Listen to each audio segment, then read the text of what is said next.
आइए जानते हैं भारत की 10 महिला स्वतंत्रता सेनानियों के बारे में। कमला देवी चट्टोपाध्याय।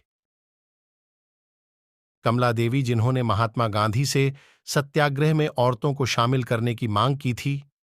आजादी मिलने तक कमला देवी कई बार जेल गईं, कभी गांधी के नाम का नारा लगाते हुए तो कभी भारत छोड़ो आंदोलन में भाग लेने के लिए।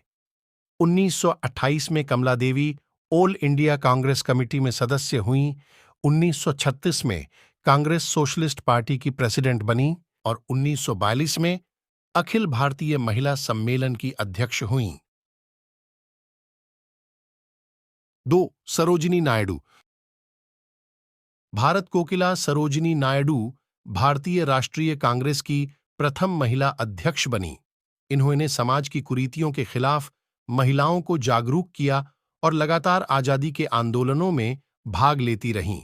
इन्होंने इद लेडी ऑफ लेक और इद बर्ड ऑफ टाइम जैसी कई पुस्तकें लिखी हैं। इन्होंने जलियांवाला बाग हत्याकांड के विरोध में अपना कैसर-ए-हिंद सम्मान लौटा दिया था।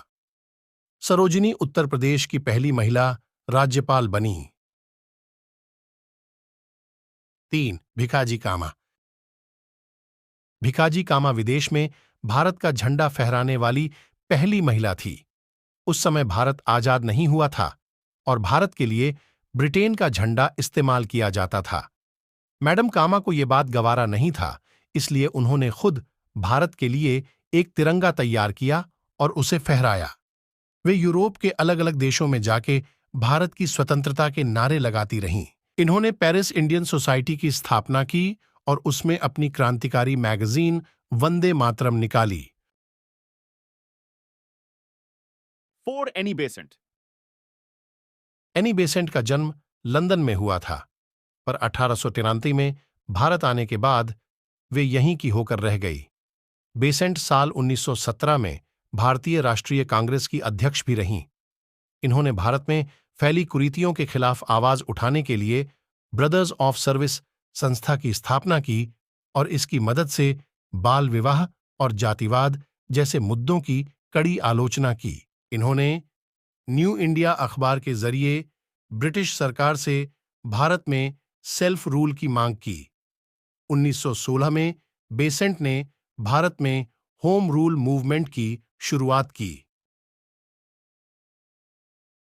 5. अरुणा आसफ अली। अरुणा आसफ अली ने भारत छोड़ो आंदोलन की शुरुआत की थी। इन्होंने मुंबई के गोवालिया टैंक मैदान में भारतीय राष्ट्रीय कांग्रेस का झंडा फहराकर युवाओं में जोश भरा था। 1930 के नमक सत्याग्रह के दौरान अरुणा ने भरी सभाओं को संबोधित किया, जिसके बाद वे जेल भी गईं। 1932 में जेल में रहते हुए उन्होंने कैदियों के साथ हो रहे बुरे बर्ताव के विरोध में भूख हड़ताल कर डाली। अरुणा को भारतीय स्वतंत्रता संग्राम की ग्रैंड ओल्ड लेडी भी कहा जाता है। 6. सुचेता कृपलानी। सुचेता एक पक्की गांधीवादी थीं।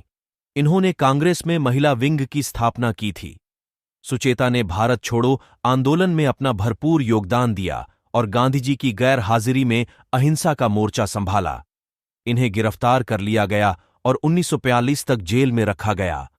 इनका योगदान इतना मुखर था कि 1946 में इन्हें संविधान सभा का सदस्य चुन लिया गया। इन्होंने 14 अगस्त की रात को संविधान सभा में वंदे मातरम गाया था। 7. लक्ष्मी सहगल। लक्ष्मी सहगल आजाद हिंद फौज में महिला रेजिमेंट रानी झांसी रेजिमेंट के कैप्टन के पद पर रहीं। नेताजी सुभाष चंद्र बोस इनके हौसले से इतने प्रभावित हुए कि उन्होंने भारतीय आर्मी में पहला महिला रेजिमेंट स्थापित कर डाला। उनके ऊपर महिलाओं को फौज में भर्ती करवाने और उन्हें ट्रेनिंग देने की जिम्मेदारी थी। उन्होंने ये जिम्मेदारी बखूबी निभाई और देखते ही देखते 500 महिलाओं ने रानी झांसी रेजिमेंट ज्वाइन कर लिया। 8. विजयलक्ष्मी पंडित। विजयलक्ष्मी पंडित को नेहरू की बहन के रूप में जाना जाता है, पर कम लोगों को पता है कि विजयलक्ष्मी सविनय अवज्ञा आंदोलन का हिस्सा रही हैं और आंदोलन से जुड़ी गतिविधियों के लिए 1932 से 33, 1940 और 1942 से 43 में जेल भी गई हैं। 1937 में विजय लक्ष्मी को उत्तर प्रदेश के लेजिस्लेटिव असेंबली में इलेक्ट किया गया था। पंडित 1941 से 1943 के बीच अखिल भारतीय महिला सम्मेलन की अध्यक्षा भी रहीं। 9. हंसा मेहता। हंसा मेहता पहली संविधान सभा की 15 महिला सदस्यों में से एक थीं। इन्होंने 1930 में गांधी जी की सलाह पर महिला संघ का गठन किया और उनके साथ मिलकर बॉम्बे में अंग्रेजी कपड़ों और शराब की दुकानों के बाहर धरना दिया। वे बॉम्बे कांग्रेस कमेटी की अध्यक्ष भी चुनी गईं और 1930 में हरिजन सेवक संघ की उपाध्यक्ष बना दी गईं। 1937 में चुनाव जीतकर हंसा ने बॉम्बे परिषद के शिक्षा एवं स्वास्थ्य विभाग के सचिव का पद संभाला। 10. मातंगिनी हजरा। मातंगिनी हजरा भारतीय स्वतंत्रता आंदोलन का तब तक हिस्सा रहीं जब तक ब्रिटिश भारतीय पुलिस ने उन्हें मार नहीं गिराया। पुलिस ने इन्हें तमलुक पुलिस स्टेशन के सामने गोली मारी, जिससे इनकी मृत्यु हो गई। मातंगिनी भारत छोड़ो आंदोलन के तहत पुलिस स्टेशन पर कब्जा करने निकली थीं। उस वक्त इनकी उम्र 71 वर्ष थी। कहा जाता है कि इन्होंने अंतिम सांस तक वंदे मातरम का नारा लगाया।